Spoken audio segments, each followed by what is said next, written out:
मिले।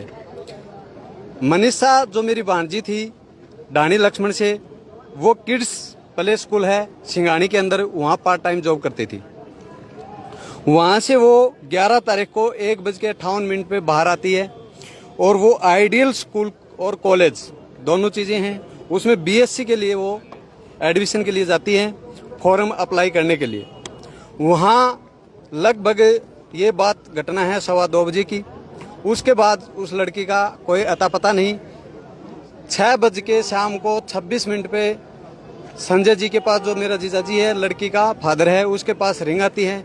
मात्र 10 सेकंड का फासला देके ही वापस रिंग करते हैं तो कोई उठा ही नहीं हुआ, रिंग स्विच ऑफ हो गया।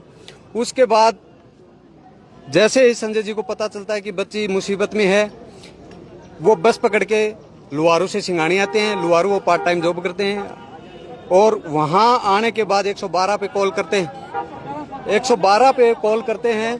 कॉल करने के बाद 112 आती है, वहाँ आइडियल स्कूल में जाते हैं।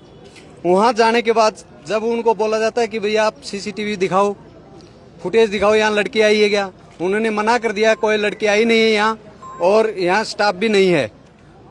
दूसरी बात, उन्होंने सीसीटीवी कैमरे के दिखाने के लिए भी बिल्कुल साफ साफ मना कर दिया।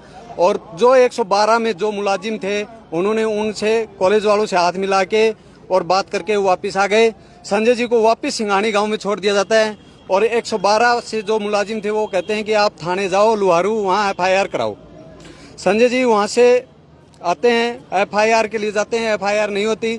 ये घटना 11 तारीख की है, जबकि FIR रात को 12 तारीख को 7:30 बजे शाम को FIR होती है हमारी। जब थाने जाते हैं तो वहाँ भी ऐसा व्यवहार होता है कि मैं शब्दों में शायद ही बयां कर सकूं।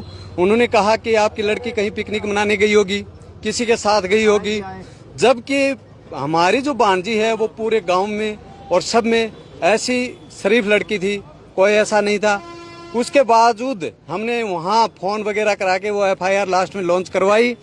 उसके बाद ASI शकुंतला जो कि आइडियल स्कूल में आती है, उसको भी वो स्कूल वाले मना कर देते हैं कि हम नहीं दिखाएंगे, आप जा सकते हो। 13 तारीख को प्रिंसिपल साहब आएंगे 11 बजे, उस टाइम हम आपको फुटेज दिखा देंगे। उसके बाद जितने भी फुटेज थे वहाँ कैमरे थे, उनसे सबसे छेड़छाड़ खाने की गई है।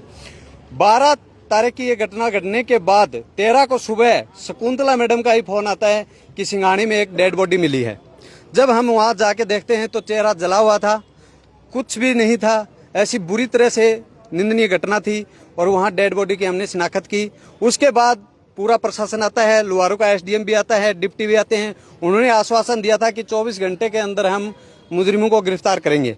तो अभी तक कोई भी गिरफ्तारी नहीं हुई है, नहीं कोई, सिर्फ आश्वासन दिया जा रहा है। और पुलिस क्या कर रही है क्या नहीं, अभी तक हमें कुछ नहीं बताया गया।